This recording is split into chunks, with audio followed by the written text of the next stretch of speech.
हरे कृष्ण। आज के श्रीमद् भागवत में आप सभी का स्वागत है। हम श्रीमद् भागवत के तृतीय स्कंद के आखिरी अध्याय के कुछ आखिरी श्लोकों पर चर्चा करेंगे। हमने कल तक देखा 33वें अध्याय में कि किस प्रकार से कपिल मुनि ने सांख्य योग का ज्ञान देकर के अपनी मां देवाहुति से आगे बढ़ने के लिए और निवृत्ति मार्ग स्वीकार करने के लिए आशीर्वाद मांगे। देवाहुति ने भी आशीर्वाद दे दिए, लेकिन अपने पुत्र को स्नेहवश वो पुकार रही थी, उनकी आंखों में आंसू थे। और हमने देखा किस प्रकार से इट इज वेरी नेचुरल, हालांकि वो कपिल मुनि से और कर्दम मुनि से दोनों से ही आध्यात्मिक मार्ग और आध्यात्मिक इंस्ट्रक्शंस प्राप्त कर चुकी है।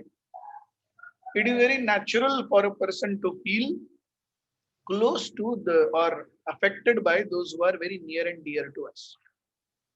So यहाँ हम देखते हैं जब कपिल मुनि ने गृह त्याग कर दिया, उसके बाद में देवाहुति ने सरस्वती नदी के किनारे अपने आश्रम में अत्यंत तपस्या पूर्ण जीवन बिताना शुरू किया। और जिस प्रकार से कपिल मुनि ने उन्हें इंस्ट्रक्शंस दिए थे, अपने आप को सांख्य या भक्ति योग में पूरी तरह से डुबो दिया। She realized herself, आत्म साक्षात्कार उन्हें हो गया। इस अवस्था का वर्णन करते हुए हम आज के श्लोकों पर आगे बढ़ेंगे। श्लोक क्रमांक 26। ब्रह्मणि अवस्थितः मति भगवती आत्म संश्रये निवृत्त जीव आपत्तित्वात् क्षीण क्लेश आप्त निर्वृति। Her mind became completely engaged in the Supreme Lord, and she automatically realized the knowledge of the impersonal Brahman. As a Brahman realized soul, she was freed from the designations of the materialistic concept of life. Thus, all material pangs disappeared and she attained transcendental bliss. हम देखते हैं कि विदुर मुनि को मैत्रेय मुनि कह रहे हैं कि ब्रह्मणि अवस्थितः, she became absorbed in the concept of Brahman. ब्रह्मन अर्थात मैं कौन हूं?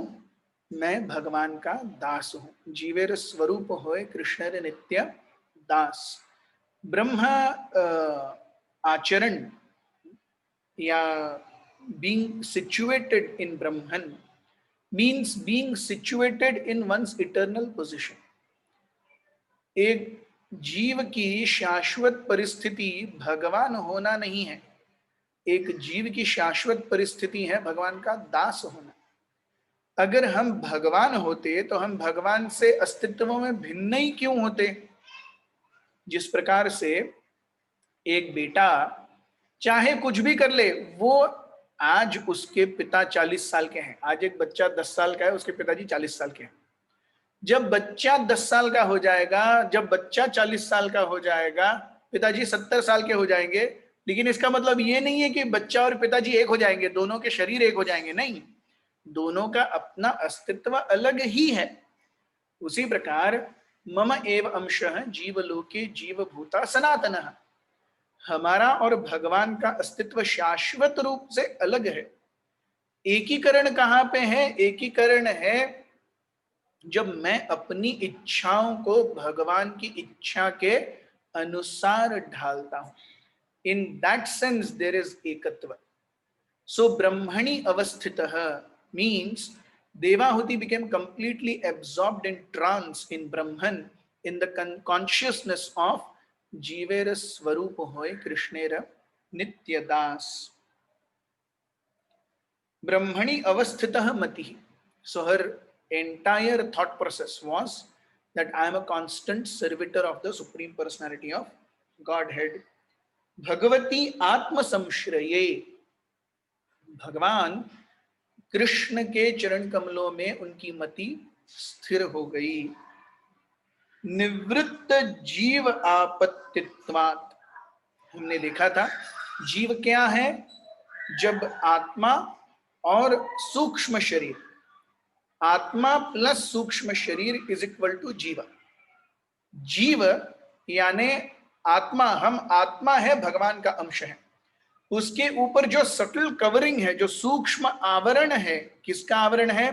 मन, बुद्धि और अहंकार, इन तीनों का जो आवरण है, so pure soul plus material mind, intelligence and ego is technically called as जीव.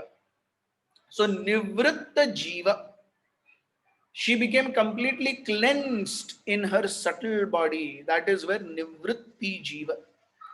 Yes, so her consciousness became actually of atma. Nivritti jiva apatitvat. Apatitvat means from the unfortunate condition. आत्मा है, लेकिन आत्मा को क्या किया हुआ है? इस भौतिक मन, बुद्धि, अहंकार के अस्तित्व के कारण यह भौतिक शरीर में भौतिक भोगों को भोग रही है. तो जैसे ही एक जीव ब्रह्म साक्षात्कार को प्राप्त करता है, he becomes निवृत्ति जीव आपत्तित्वात्. He becomes cleansed of all unfortunate situation. क्षीण क्लेश आप्त निर्वृत्ति ही.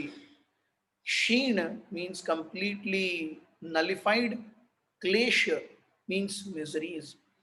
ऐसी अवस्था में वो पूरी तरह से दुखों से ऊपर आ जाता है. हम अगर दुख मुक्त होना चाहते हैं तो दुख मुक्त होने का जो मार्ग है वो भौतिक रूप से नहीं है, वो आंतरिक रूप से है. सुख प्राप्त करने का मार्ग ये भौतिक रूप से नहीं है, आंतरिक रूप से है. अगर मेरे पास पैसे आ गए, मेरे पास एक अच्छी सुंदर पत्नी या पति आ गई, मेरे पास आज्ञाकारी बच्चे आ गए, इसका मतलब मैं सुखी हो जाऊंगा? No, because everything in this material world is temporary. इस भौतिक जगत में सब कुछ क्षणभंगुर है.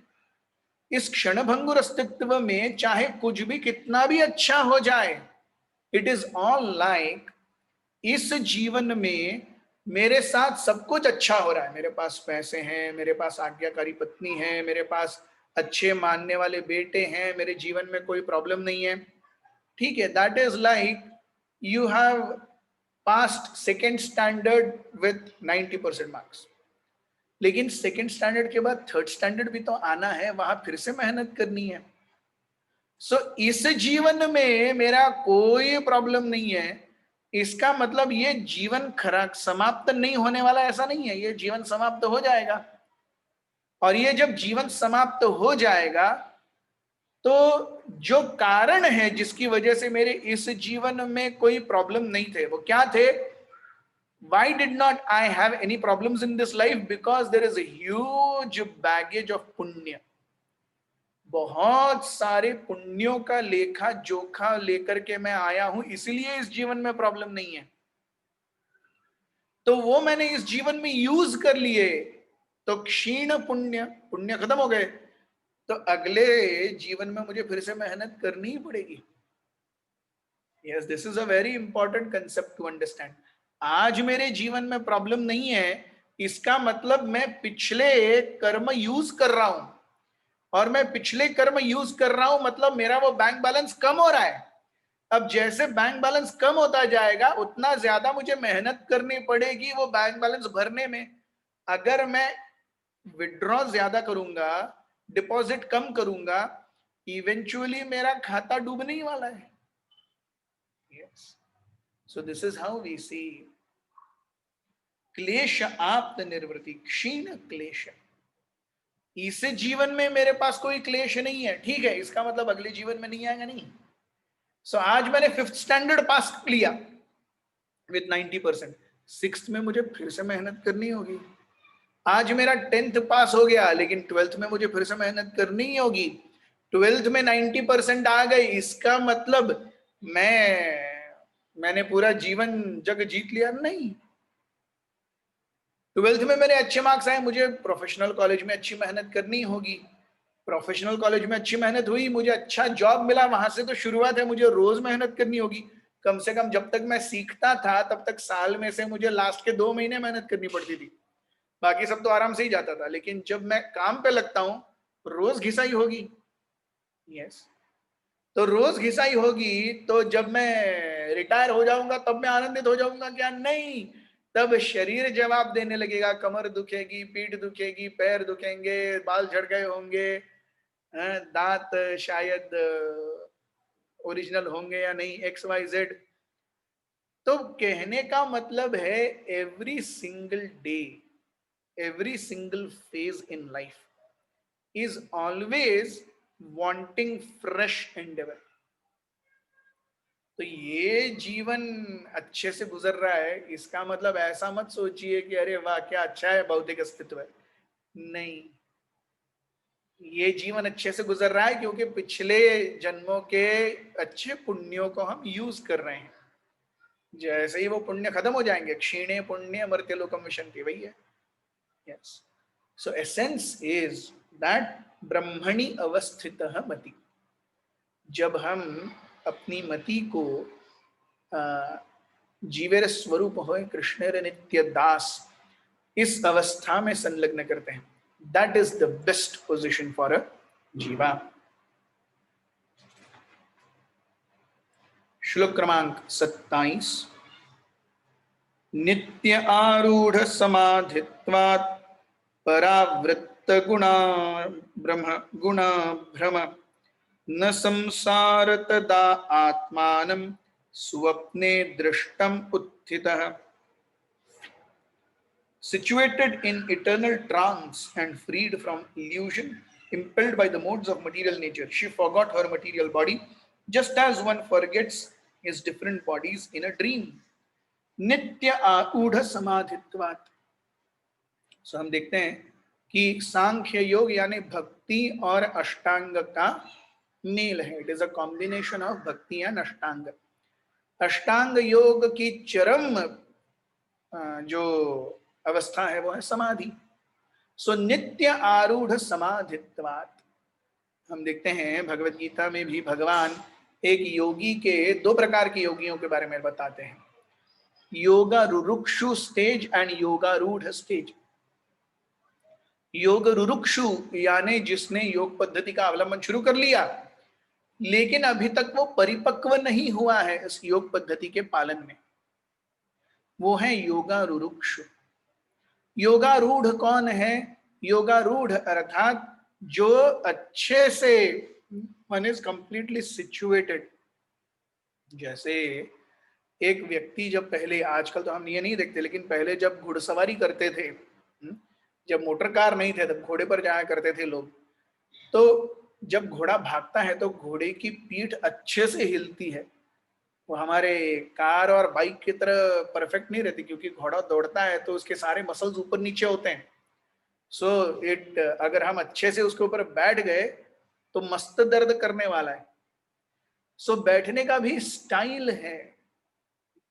सो पहले पहले जब कोई घुड़सवारी करेगा वो पक्का गड़बड़ होगा, वो गिरने की अवस्था में आएगा ही आएगा। हालांकि वो ऊपर बैठा हुआ है लेकिन वो बहुत अनकंफर्टेबल होगा।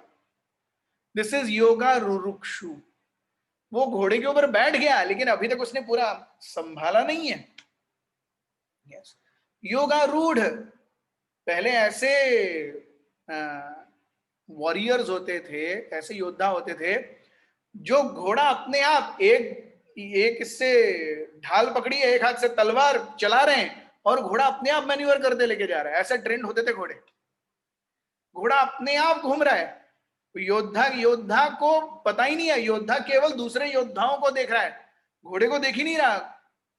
तो उस योद्धा ने इतने अच्छे से घोड़े पर बैठने की कला सीख ली है, घोड़ा कुछ भी करे वो योद्धा गिरेगा नहीं। इतना कि वो घोड़ा भी ट्रेंड है, उसने पकड़ी ही नहीं है लगाम, घोड़ा अपने आप घूम रहा है। और योद्धा के एक हाथ में ढाल है दूसरों से बचने के लिए और एक हाथ में तलवार है दूसरों पर वार करने के लिए। दिस इज योगारूढ़। सो वॉट एवर हैपन्स, वो घोड़ा जो कुछ भी करे योद्धा गिरेगा नहीं। सो उसी प्रकार से नित्य आरूढ़ समाधित्वात्, in that stage of consciousness Devahuti नित्य आरूढ़ समाधित्वात्, she became completely absorbed in samadhi. Her entire consciousness was always absorbed in Krishna. परावृत्त गुण भ्रमा, गुणों के हमने ये बहुत अच्छे से डिस्कस किया है पहले भी। भौतिक प्रकृति के सत्व, रज और तमो गुण ये क्या करते हैं, हमारी दृष्टि के आगे ये भ्रम पैदा करते हैं। यस, सो सत्व गुण, रजोगुण और तमोगुण, they are like स्पेक्ट्स। So sattva guna is a white coloured specs, मैं जो कुछ भी देखूंगा सब व्हाइट व्हाइट देखूंगा। Rajoguna is a red colour specs, मैं जो कुछ भी देखूंगा रेड देखूंगा। Tamoguna is a blue coloured specs, मैं जो कुछ भी देखूंगा ब्लू देखूंगा। लेकिन एक्चुअली न सब कुछ व्हाइट है, न सब कुछ रेड है, न सब कुछ ब्लू है। हर एक का अपना अपना अलग अलग कलर है। लेकिन जिस चेतना में मैं चीजों को देखता हूं उसके हिसाब से मुझे चीजें दृष्टिगोचर होती हैं। यस, सो इसीलिए हम देखते हैं कि एक ब्रह्मभूत व्यक्ति वो सबको अपनी तरह ट्रीट करता है। क्यों? क्योंकि वो खुद को आत्मा के रूप में देखता है, इसलिए वो दूसरों को भी आत्मा के रूप में देखता है। जो व्यक्ति सत्वगुणी है वो बाकी सब चीजों को सत्व में ही देखता है। जो रजोगुणी है वो बाकी सब चीजों को रजो में देखता है। जो तमोगुणी है वो बाकी सभी चीजों को तमोगुण में ही आच्छादित देखता है। और जो ब्रह्मभूत है वो हर जगह पे ब्रह्मभूत, हर चीजों को ब्रह्मभूत अवस्था में देखता है। ब्रह्मभूत प्रसन्नात्मा न शोचति न कांक्षति समः सर्वेषु भूतेषु। He sees everyone as equal. He sees everyone as a part and parcel of Krishna. इस अवस्था में देवाहुति आई हैं। सो परावृत्त गुण भ्रमा, सो प्रकृति के जो 3 गुण हैं वो भ्रम पैदा करते हैं हमारे हृदय में, हमारी चेतना में। सो उससे वो परावृत्त हो गई। पर आवृत्त, पर मीन्स टू ट्रांसेंड, आवृत्त means covering. So she transcended the material covering of the 3 modes of material nature which deludes a living entity's consciousness. न सस्मार तदात्मानं स्वप्ने दृष्ट इवोत्थितः। Yes. So she did not remember her material body. She really became Brahma Bhuta. अपना शरीर कैसा है, क्या कर रहा है, उसे कुछ सुध-बुध नहीं थी। She was completely absorbed in out of body. शरीर अस्तित्व है नहीं है, नित्य आरूढ़ समाधित्वा, शरीर है या नहीं है कुछ फर्क नहीं पड़ रहा है।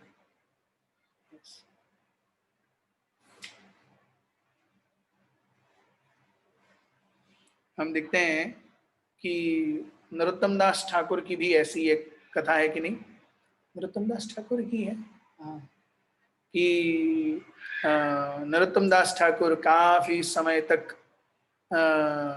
एक बार उनके शिष्यों द्वारा देखा गया था कि Narottam Das Thakur he went in समाधि, और उस समाधि में वो 3-4 दिन वापस नहीं आए, उस समाधि से बाहर ही नहीं आए। तो उनके शिष्य डर गए, तो उनके शिष्यों ने रामचंद्र कविराज को बुलाया। रामचंद्र कविराज ये नरोत्तम दास ठाकुर के एक गुरु बंधु के शिष्य हैं। So in one sense, Ramchandra Kaviraj is like a disciple of Narottam Das Thakur. But they had a very, very intimate relationship. Ramachandra Sangamange Narottama Das. Yes. So Ramchandra Kaviraj ने जब देखा नरोत्तम दास ठाकुर के शरीर को, he understood कि this is not death, ये मृत्यु नहीं है, ये एक आध्यात्मिक लीला है। Ramchandra Kaviraj sat next to Narottam Das Thakur's body, which was not responding. Ramchandra Kaviraj himself went into Golok Vrindavan. तो उन्होंने वहां जाकर के देखा कि राधा रानी की एक नुपुर या कोई तो there is some jewellery item, कोई तो आभूषण राधा रानी का गुम हो गया है, और सभी सखियां जो है वो ढूंढ रही हैं। तो कृष्णदास कविराज गोस्वामी अपने आध्यात्मिक देह में भी ढूंढने लगे, तो उनको वो मिली। उन्होंने नरोत्तम दास ठाकुर को दी, नरोत्तम दास ठाकुर ने रूप गोस्वामी को दी। रूप गोस्वामी जो रूप मंजरी के रूप में वहां ढूंढ रही थी उस नुपुर को या जो भी, तो रूप मंजरी ने जाकर के राधा रानी को दी। यस, या ललिता या विशाखा सखी को दी, उन्होंने फिर राधा रानी को दी इस प्रकार से। And then Ramchandra Kaviraj told Narottam Das Thakur, you please come now, all your disciples are anxious and waiting. सो तब दोनों एक साथ बाह्य चेतना में आए गोलोक वृंदावन से। So we see this is how स्वप्ने दृष्टम इवोत्थित है। सो एक व्यक्ति जो पूरी तरह से ब्रह्मभूत हो जाता है, यस, वन इज नित्य आरूढ़ समाधित्वात्। So he is not only seeing or he is completely situated in trance, he is participating in the leelas of Radharani and Krishna. तो ऐसी अवस्था है देवाहुति की। श्लोक क्रमांक 28, तद्देह परतः पोषो अपि कृशश्चाद्य संभवात् बभौमलैरवच्छन्नः सधूम इव पावकः। Her body was being taken care by the spiritual damsels created by her husband Kardama, and since she had no mental anxiety at that time, her body did not become thin. She appeared just like a fire surrounded by smoke. तो हम देखते हैं जब देवाहुति की इच्छा थी कि उन्हें पुत्र और पुत्रियों की प्राप्ति हो, तब करदम मुनि ने अपनी माया से जो महल बनाया था और उसके अंदर जो दास दासियां थी, करदम मुनि चले गए, कपिल मुनि चले गए, तब भी वो घर था, तब भी वो सारी जो सेविकाएं थी वो थी, वो घर था। तो वो सारी सेविकाएं जो हैं वो देवाहुति की टेक केयर कर रही हैं। But she had no mental anxiety, पूरी तरह से ब्रह्मावस्थिता में उन्हें खाना पीना छोड़ दिया, लेकिन she did not become thin. So we see when usually a person is very meditative and thinks a lot about what will happen, how will happen, तब वो कृश हो जाता है, one becomes thin. When one does not have mental anxiety, one is quite dhrishtapushta, one is fat. So usually someone who is a little healthy, it means he has no mental anxiety. And someone who is quite skinny, it means there is still a lot of thought process that is going on. Yes. और ये psychology भी बताती है, ये psychology भी बताती है और ये आयुर्वेद भी बताता है। अगर कोई जितना ज्यादा मेंटल टेंशन लेगा, he will become thin. और कोई अगर ज्यादा मेंटल टेंशन नहीं लेता, so he is little on the fatter side of torso. So हालांकि Devahuti is not described as fat, but it is mentioned that she did not become thin. हम देखते हैं पहले जब करदम मुनि तपस्या कर रहे थे और देवाहुति नव विवाहिता पत्नी के रूप में उनकी सेवा कर रही थी, she became thin, she became emaciated. Why? She was constantly feeling, अरे शादी कर ली लेकिन अब बच्चे नहीं दे रहे मुझे. So that anxiety was always there. Yes. Now she is at the level of Nitya Arudha Samadhitvat. She has no anxiety. Yes. So ऐसी अवस्था में, and she is being very well taken care by the damsels who are created by Kardam Muni's mystic power. So she appeared just like a fire surrounded by smoke. So fire surrounded by smoke क्यों उपमा दी गई है? जैसे धुआं होता है, सो धुएं को थोड़ा हिलाएंगे तुरंत आग निकलेगी। आग है लेकिन वो थोड़ी कवर्ड हो गई है। उसी प्रकार से देवाहुति पूरी तरह से शुद्ध है, नित्य ब्रह्म अवस्था में स्थित है, लेकिन शरीर जो है वो टेम्पररी शरीर है, तो उसके कारण वो जो दैदीप्यमान आत्मा दिख नहीं रही है। So just like a fire is covered by smoke, her material body is covering her. Although it has taken full blaze, but still that material body is covering her, just like fire covered by smoke. So Devahuti is perfectly situated in trance, in complete transcendence, Brahma Bhuta stage, but she has a body, so that appears like a covering. So fire covered by smoke. ऐसी अवस्था में क्या किया देवाहुति ने? श्लोक क्रमांक 29, स्वांगम तपो योगमयम मुक्तकेशम गतांबरम दैवगुप्तम न बुबुधे Vasudev प्रविष्टधि. Because she was always absorbed in the thought of the Supreme Personality of Godhead, she was not aware that her hair was sometimes loosened or her garments were disarrayed. So सुदबुद्धि नहीं है. हम देखते हैं this is quite comparable to the consciousness of gopis. जब गोपियों को भगवान ने मुरली बजा करके बुलाया, सो वर्णन आता है, आचार्यगण कहते हैं कि कोई अपने बच्चों को दूध पिला रहे थे, वो वैसे ही भाग गए. कोई अपने पति की सेवा कर रहे थे, वो वैसे ही भाग गए. किसी ने ऊपर का कपड़ा नीचे पहन लिया, किसी ने नीचे का कपड़ा ऊपर पहन लिया, कोई अपने बाल कंघी कर रहा था, वो वैसे भाग गया. तो जो जिस अवस्था में था, जब भगवान ने बांसुरी बजा करके वंशीवट के नीचे बुलाया गोपियों को, जो जिस अवस्था में है वो उस अवस्था में भाग गई. Yes, so this is how we see, completely absorbed in the thoughts of the Supreme Personality of Godhead. She was not aware of her physical body. So जितना हम आध्यात्म से आसक्त होंगे, उतना शरीर से अनासक्त होंगे. It is proportionate. आध्यात्म से आसक्ति यानी शरीर से अनासक्ति. अगर शरीर से अनासक्ति नहीं हो रही है, चाहे मैं अपने आप को कितना ही भगवान से आसक्त दिखाऊं, वो फिर भी external consciousness. It has not internalised.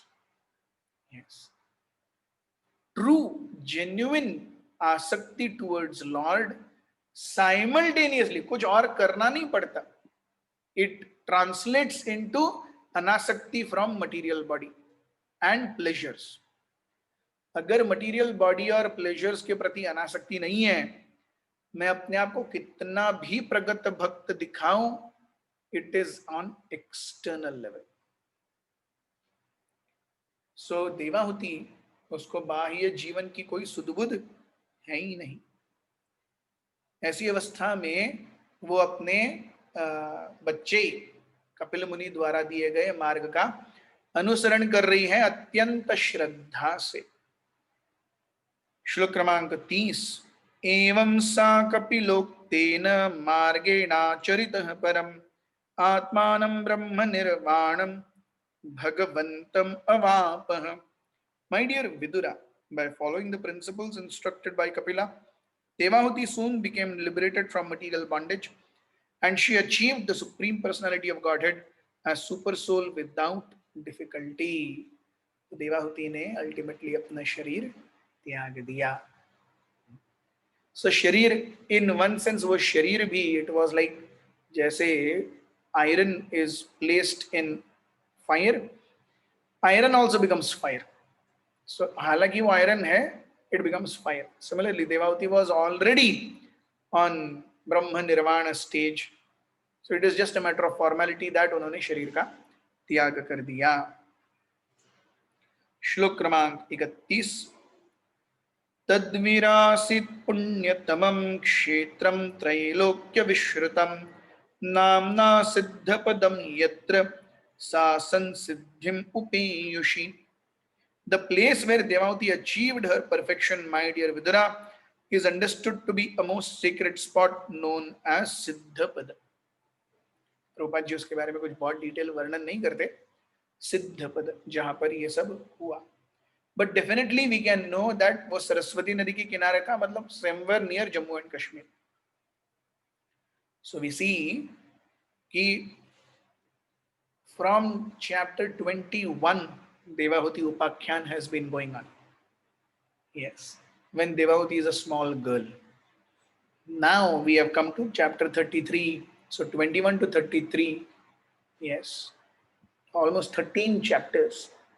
13 अध्याय देवाहुति के जीवन चरित्र के ऊपर।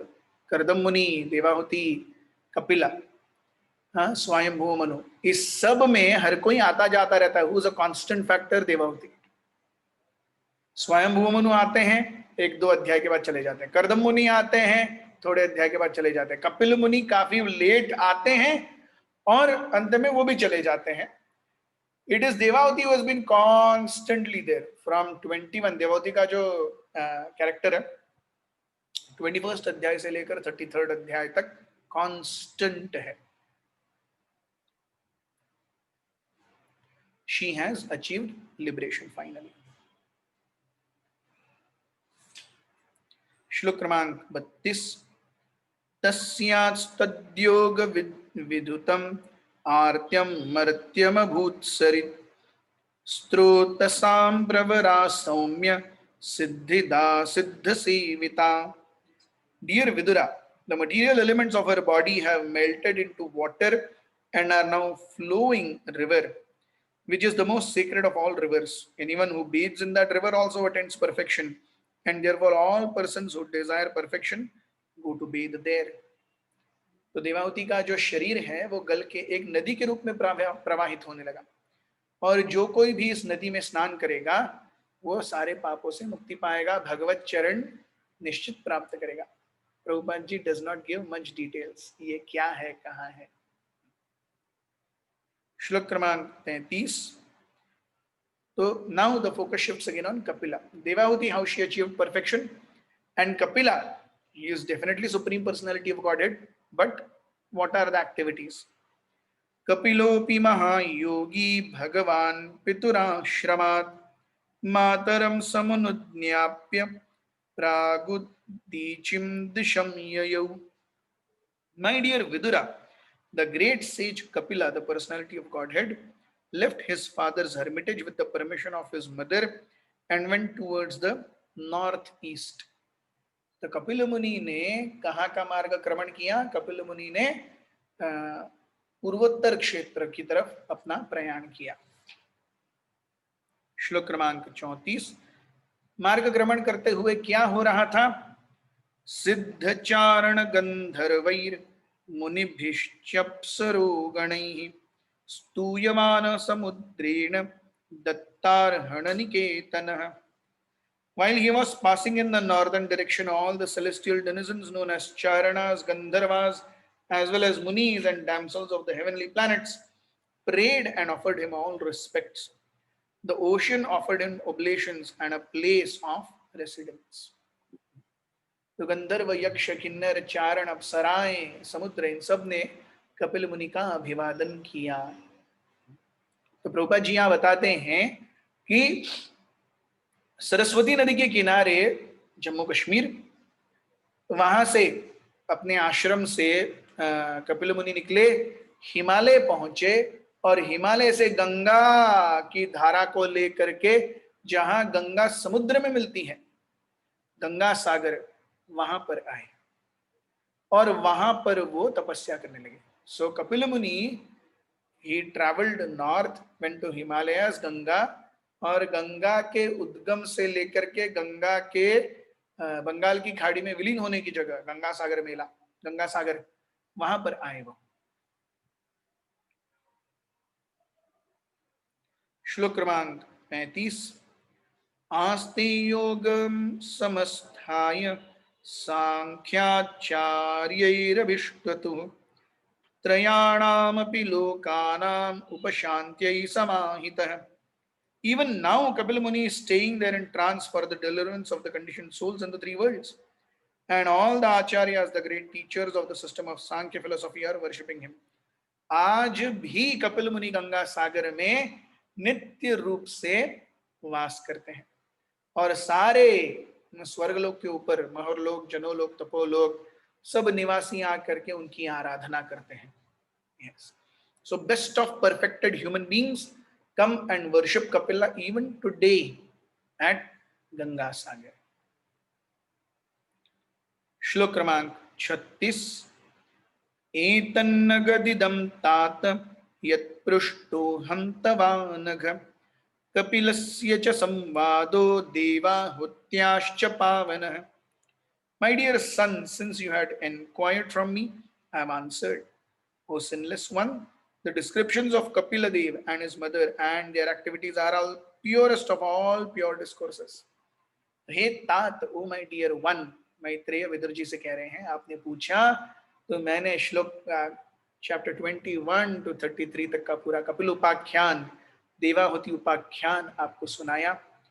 इसका श्रवण कीर्तन पुण्य श्रवण कीर्तन है। यस, सो जिस प्रकार से भगवान का श्रवण और कीर्तन पुण्य है, वैसे ही भगवान के भक्तों का भी श्रवण और कीर्तन पुण्य है। इसीलिए Bhagavat means description of the Lord and his glories and description of his devotees and their glories, that is Bhagavat. Bhagavat यानी भगवान और उनकी महिमा और भक्त और उनकी महिमा। सो हम यहां देखते हैं, यहां पे भगवान है, कपिल मुनि, भक्त कितने सारे हैं, कर्दम मुनि भक्त हैं, देवाहुति भक्त हैं, स्वयंभू मनु भक्त हैं, सब भक्त हैं, ब्रह्मा जी भक्त हैं, ये सब इस कथा में आ रहे हैं। They are all transient characters in this entire leela. So this is the purest of all pure discourses. Shlok Kramank 37, the last verse of the third canto, we have the Falashruti. अगर किसी ने 21वें अध्याय से लेकर के अब तक 33वें अध्याय के अंत तक सुना है, what is the result? य इदमनुश्रोणोति यो भजित्ते Kapil मुनेर्मतमात्मयोग गुह्यम Bhagwati कृतधिः सुपर्णकेता वपुलभते भगवत्पदारविंदम। The description of the dealings of Kapiladeva and his mother is very confidential, and anyone who hears or reads this narration becomes a devotee of the Supreme Personality of Godhead, who is carried by Garuda and thereafter enters into the abode of the Supreme Lord to engage in the transcendental loving service of the Lord. तो यह है फलश्रुति। अगर कोई इस पूरे उपाख्यान को सुनता है, निश्चित रूप से भगवान का भक्त बनेगा और इस शरीर को अंत में भगवत धाम जा करके वो भगवान विष्णु जो गरुड़ के द्वारा सेवित हैं, गरुड़ के द्वारा एक जगह से दूसरी जगह लेके जाए जाते हैं, ऐसे भगवान विष्णु के चरण कमलों की सेवा में उसकी मति स्थिर होगी। Yes. So practically the second and third cantos are filled with the most intricate philosophy. Bhagavat के द्वितीय और तृतीय स्कंद जो हैं, they are replete with the most intricate philosophy. इसके आगे मेजॉरिटली कथाएं आएंगी। जितना मुख्य मुख्य फिलॉसफी था क्रिएशन का, वो सेकंड कैंटो में हो गया, और इसके बाद भक्ति का जो तत्व ज्ञान है वो पूरा कपिल उपाख्यान में आया, श्लोक अध्याय 21 से लेकर के 33 तक। So we have come a long way. Thank you very very much हमारे साथ बने रहने के लिए। We have really achieved a milestone. Yes, and these have been the most glorious chapters from 21 to 33. So much replete with nectarian lessons that we can derive from Maitreya Muni, Vidur Muni, Brahmaji, Swayambhuva Manu, Devahuti, Kardam Muni, Kapila. Yes. So please be with us from tomorrow, the Republic Day of 2021. We will begin the 4th canto of Srimad Bhagavatam. ग्रंथराज श्रीमद् भागवत की जय, उपस्थित वैष्णव वृंद की जय।